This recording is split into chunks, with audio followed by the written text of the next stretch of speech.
Les institutions européennes ont été voulues dès les années 20, donc entre deux guerres. Ni vous ni moi n'étions nés, sont nés dans l'esprit des multinationales, les cartels on les appelait à l'époque, pour qui les républiques, qui étaient déjà pas bien démocratiques, étaient encore trop. Les cartels, les multinationales voulaient contrôler le pouvoir politique complètement. Et disait à l'époque plutôt Hitler que le Front populaire. Il avait très peur des poussées socialistes que l'élection rendait quand même possible dans les moments de crise intense. Et donc ils ont imaginé un système d'institutions supranationales, suffisamment astucieusement pensé pour que on donne de plus en plus les mots aux gens, mais pas la chose. Et bon, c'est pas arrivé dans les années 20. Ils ont essayé le nazisme, ils ont essayé les systèmes totalitaires. Puis ça n'a pas marché. Mais les mêmes qui voulaient Hitler ont voulu l'Union européenne. Et ils l'ont eu, ils l'ont fait. L'Union européenne, c'est la constitution des banques. Ce sont les institutions voulues par les multinationales et les banques. Mais les multinationales, je pense, alors c'est difficile de savoir exactement dans quelle proportion, mais je pense que les multinationales appartiennent aux banques. Qu'est-ce qui me fait dire ça ? À chaque fois qu'il y a une crise boursière, toutes les multinationales là sont cotées en bourse. À chaque fois qu'il y a une crise boursière, une crise entre guillemets, parce que c'est très organisé, les cours s'effondrent. Et là, les cours s'effondrent vraiment, littéralement. Donc les entreprises ne valent plus rien. Et sur le plan des actions. Et là, ceux qui ont du cash, les banques ou les milliardaires, se goinfrent. Soros le dit crûment, cyniquement, il dit j'adore les crises. J'adore les crises, dit Soros, milliardaire. Je suis comme un enfant dans un magasin de bonbons et tous les bonbons sont gratuits. Donc, je pense qu'à chaque crise, les banques achètent de plus en plus les entreprises, petites et grandes, et surtout les grandes. Et donc, quand je dis les institutions européennes sont voulues par les multinationales et les banques, je pense qu'il est temps d'imaginer, de s'apercevoir que ce sont les grandes banques d'affaires, peut-être même une banque, parce que le système le processus de concentration du capital qu'on observe depuis 200 ans, il fonctionne très bien. Le système juridique que les riches ont mis en place avec le gouvernement représentatif fonctionne très bien. La concentration du capital est légale, elle est possible, elle est même favorisée par les lois et par les institutions. Le résultat, c'est la concentration, y compris dans les banques. Les petites banques disparaissent et se font bouffer par les grosses. Petit à petit, on y est. Et si tu veux, les banques et les multinationales, sachant que nous sommes méfiants, enfin un peu, on sait ce qu'on a à craindre des trusts, des grands groupes, ils maintiennent une illusion de pluralité. Donc ça se voit pas trop quand même qu'il n'y a qu'une structure qui dirige. Mais alors, je ne peux pas le prouver, et ce n'est pas très important, de toute façon, ce n'est pas décisif, mais il me semble qu'on y est presque. Si ça se trouve, il y a une banque, un tout petit groupe d'individus qui décide là. Alors, on va dire que c'est complotiste. Oui, c'est complotiste. C'est le principe de la structure pyramidale. Voilà. Et puis de la concentration du capital. C'est-à-dire les gros qui bouffent les petits, petit à petit, jusqu'à ce qu'il n'y ait plus que des gros, et jusqu'à ce qu'il n'y ait plus qu'un gros.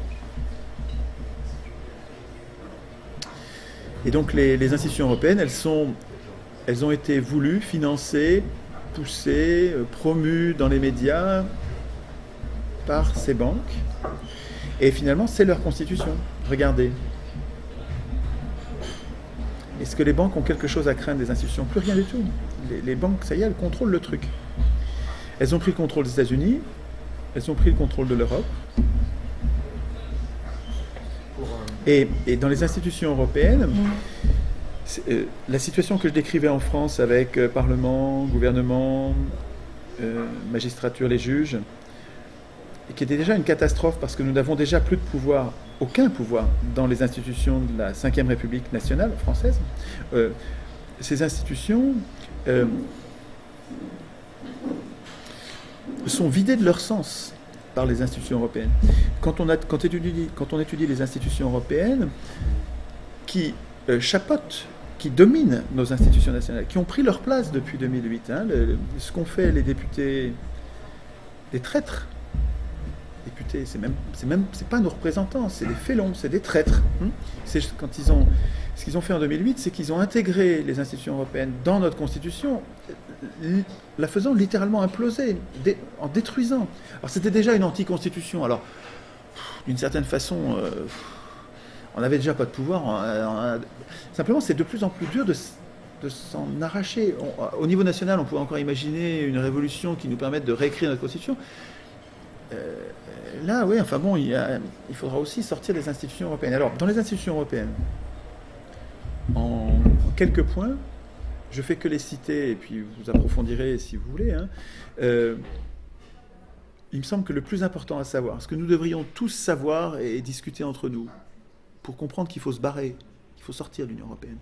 Vite, vite, vite, c'est un piège à rats, c'est un piège fasciste, c'est antisocial, c'est une saloperie. Dans les institutions européennes, nous sommes condamnés au chômage de masse. Alors, c'est pas écrit comme ça. C'est pas écrit l'Union européenne, son objectif, c'est le chômage le plus important possible. Ce qui est écrit, c'est le but de l'Union européenne, c'est l'inflation la plus basse possible.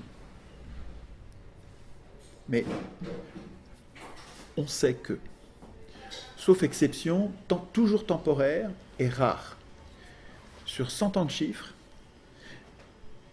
quand on se bat contre l'inflation, on le paye en chômage.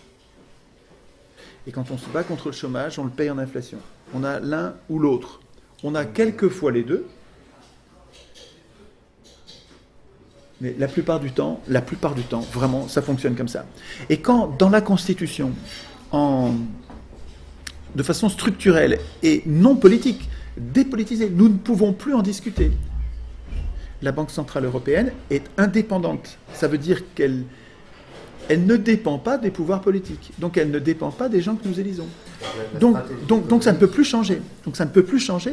Et quand on dit que la Banque Centrale Européenne, sa mission unique, c'est de lutter contre l'inflation et qu'elle est indépendante, on nous condamne sans le dire. C'est absolument hypocrite, c'est chafouin, c'est une saloperie. On nous condamne au chômage de masse. Donc ça, c'est une première rien que ça suffit à dire, ben non, on se barre. On veut récupérer le contrôle de notre monnaie. On voudrait faire nous-mêmes les choix de société. On voudrait un peu plus d'inflation. Oui, ça ne nous dérange pas. Et un peu moins de chômage. D'autant que, sur l'inflation, on oublie de dire dans nos conversations, mais on devrait en parler entre nous, il existe une procédure, une technique simple, très simple, éprouvée, qui a été testée pendant 30 ans et qui a parfaitement fonctionné, qui nous protège contre l'inflation, et qui protège notamment les plus faibles, mais qui protège tout le monde contre l'inflation. Ça s'appelle l'indexation. L'indexation, c'est l'adaptation obligatoire, systématique, des salaires, des loyers et de tous les contrats sur les prix. Les prix ont augmenté de 6%, les salaires doivent augmenter de 6%. Putain, mais c'est super ce truc-là. Oui, ça s'appelle l'indexation, ça s'appelait aussi l'échelle mobile des salaires, ça a existé pendant les 30 glorieuses périodes de prospérité économique. Nous avions un peu d'inflation, 4, 5, 3, 4, 5. Et nous n'en souffrions pas. Nos salaires étaient indexés.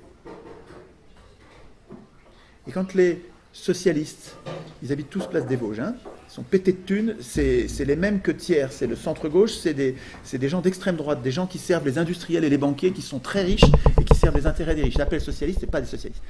Et c'est les socialistes qui ont supprimé l'échelle mobile des salaires. Ils ont supprimé l'échelle mobile des salaires, ils ont supprimé l'indexation. Mais il y a de quoi faire une révolution. À partir de là, les salaires baissent. Les salaires baissent. Vous avez l'impression qu'ils montent, mais ils baissent.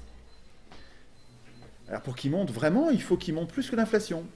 Alors, négociation, bagarre, on arrive, ou ancienneté, à l'ancienneté, avec les mécanismes d'ancienneté, on arrive à avoir des salaires qui montent, alors qui montent un peu plus que l'inflation, donc on s'en sort. Mais on se fait gruger, on se fait voler avec ce système-là. En tout cas, dans les institutions européennes, les institutions nous condamnent au chômage par cette politique monétaire antisociale. Et dépolitiser, retirer de la politique en rendant la banque indépendante.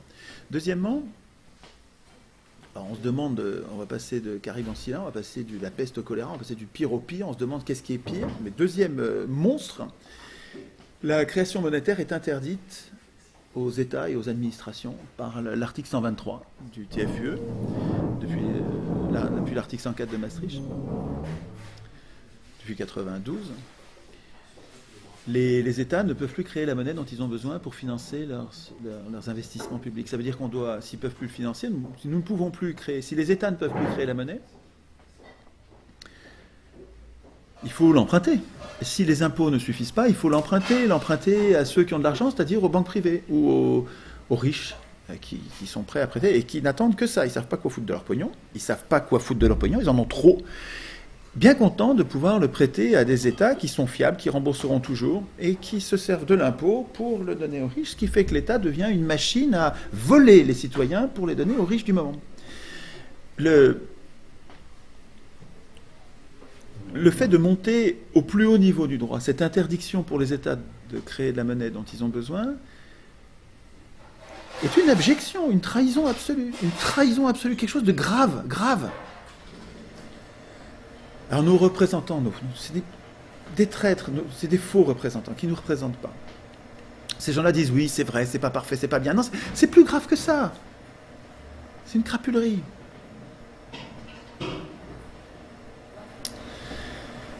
Troisième truc gravissime, la libre circulation des capitaux. Les États n'ont pas le droit de limiter la circulation des capitaux. C'est une folie. Quel cadeau merveilleux aux requins de la finance. Grosse mise en concurrence planétaire, quoi. Absolument. Et double peine, deuxième punition, deuxième série de coups de fouet, liberté d'établissement. Liberté d'établissement, les entreprises peuvent aller se mettre n'importe où. Et les États peuvent pas se mettre en travers. Non mais attendez, ces institutions nous mettent, nous les humains, à poil devant les personnes morales, immorales. Et on les appelle les personnes morales, les entreprises, qui pensent qu'à gagner du pognon. Leur mobile, c'est le profit. Et liberté de circulation des capitaux, liberté d'établissement, ça fabrique les termes du chantage. Les entreprises, de cette façon, peuvent mettre en place un chantage en disant « T'es pas content, ben on va faire venir des gens qui sont plus pauvres que toi et qui vont être très contents de travailler pour toi. Puis t'es pas content, on s'en va, on va les se mettre ailleurs, produire ailleurs les bagnoles qu'on va te vendre. Et toi, tu seras au chômage avec ta précarité, Mais tout ça est profondément antisocial. Qui sont les traîtres qui ont écrit ça? Qui sont les traîtres qui ont voté ça? Il faut se barrer de l'Union européenne. C'est une saloperie. Une saloperie. C'est pas tout. C'est pas tout. Je vous parlais de séparation des pouvoirs. Il faut que les... Mais bon, je vais prendre trop de temps. Sur l'Europe, il y a plein de choses à dire. Hein, mais bon. Je vous disais, il est très important de séparer l'exécutif du législatif de façon à nous protéger contre un tyran. Le gars qui concentre tous les pouvoirs, il a la possibilité d'être tyrannique, il va l'être. Donc nous séparons les pouvoirs. Il est important que le pouvoir législatif ne soit pas le pouvoir exécutif, ne soit pas les mêmes. Comment ça se passe au niveau européen? Tartufferie, hypocrisie, quel ramassis de menteurs. Nos gouvernements exécutifs sont composés de ministres. Donc des ministres qui ne sont pas les parlementaires, ce n'est pas les mêmes, c'est séparé.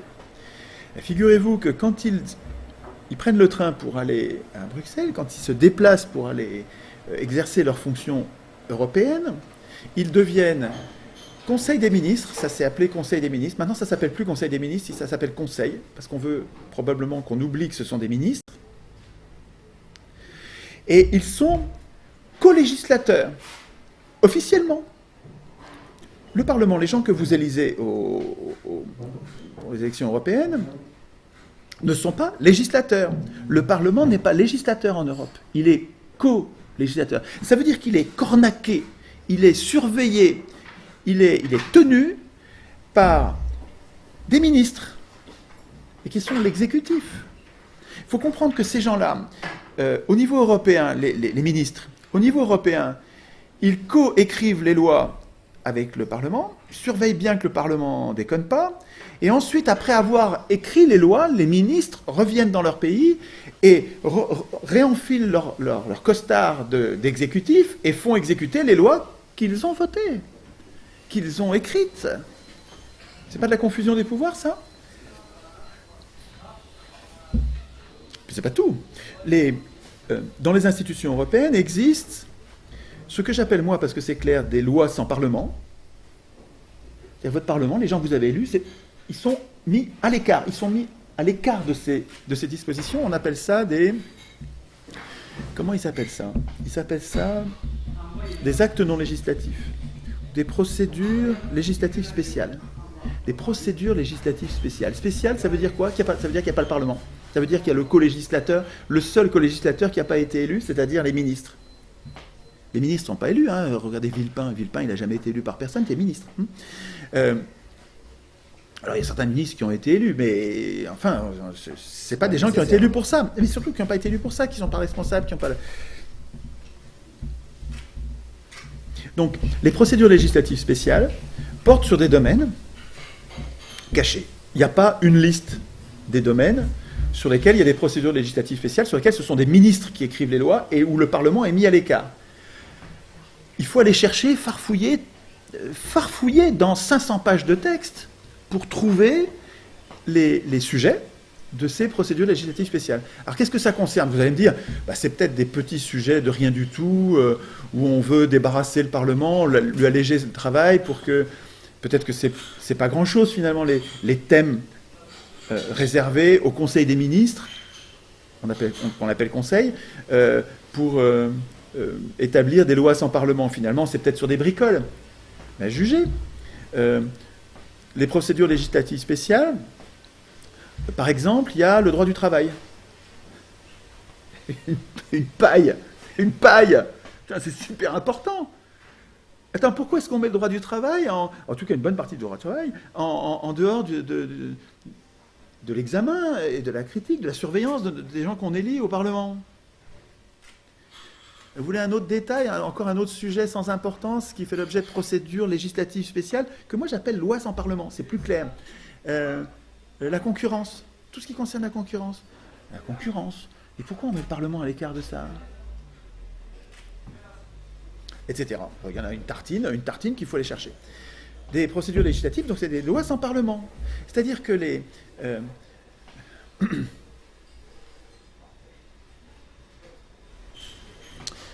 gens qui ont voulu les institutions européennes se sont débrouillés pour écrire des institutions dans lesquelles ils font ce qu'ils veulent. Sur ce qui compte, ils font ce qu'ils veulent. Le marché intérieur, la concurrence, le droit du travail, le Parlement... il va s'occuper de merdouilles. Les choses importantes, on va s'en occuper nous. On va mettre nos marionnettes qui vont s'en occuper bien comme il faut. Qu'est-ce qu'il y a d'autre encore? Mais il y en a une tartine, je vais en oublier. L'initiative des lois. Super important, l'initiative des lois. Bon, déjà, en France, les parlementaires ont très peu. Ils ont une petite initiative, mais qui est partielle. Mais c'est très important, l'initiative des lois. Qui a l'initiative des lois dans l'Union européenne? Le Parlement, vous rigolez. Le Parlement n'a pas l'initiative... Alors vous non plus, les citoyens non plus. Mais le Parlement, les gens que nous élisons, n'ont pas l'initiative des lois. Alors qui a l'initiative des lois? La Commission européenne. Elle est élue, celle-là? Non, elle n'est pas élue du tout. Elle rend des comptes devant quelqu'un, devant personne. Pour la virer, il faut qu'ils aient piqué dans la caisse. Elle ne sera jamais virée. Ils sont irresponsables. C'est une fausse responsabilité. Une responsabilité factice. Et celui qui a l'initiative, il a le pouvoir. Il ne prendra pas l'initiative des lois dont il n'a pas envie. Voilà. C'est super important, l'initiative. Et alors, les juges. Dans l'Union européenne, il y a des juges qui ont un pouvoir énorme, énorme. Ils poussent à la roue, ces gens-là. Ces gens-là boostent la construction européenne. La construction antisociale et antidémocratique, je vous rappelle. Hein. Elle est boostée par les juges. Comment ça se fait que les juges qui ont ce pouvoir fassent ça? Eh bien, les juges qui devraient être indépendants. Hein, normalement, 3 pouvoirs, les juges doivent absolument être indépendants. C'est très important. Si les juges sont sous contrôle de l'exécutif, mais c'est une catastrophe pour nous. Il n'y a plus de justice. Il n'y a plus de justice. Comment ça se passe en Europe? Eh bien, les juges, normalement, sont indépendants. Chez nous, tu nommes un juge, et puis il est juge à vie, très longtemps. Il ne faut pas qu'il ait peur pour sa carrière, le juge. Sinon, il va être dépendant, il ne va pas rendre la justice. Eh bien, les juges européens, ils sont nommés par les exécutifs qui vont avoir à juger pour 6 ans, ce qui est court. Renouvelable. Renouvelable, ça veut dire non renouvelable. Ça veut dire que les juges dépendent, pour leur carrière, des exécutifs qui vont avoir à juger. Non mais attends, qui a écrit ce texte? Qui a écrit cette anti-constitution? Et puis je ne vous parle pas des procédures de révision. Les procédures de révision, soit celles qui sont avec référendum, sont impossibles. Il faut une triple unanimité. L'unanimité dans la conférence intergouvernementale qui va proposer le projet de révision. Il faut que tous les gouvernements, donc les 27 ou 28 gouvernements de l'Union européenne, soient unanimes pour proposer la modification de la Constitution. Puis il faut que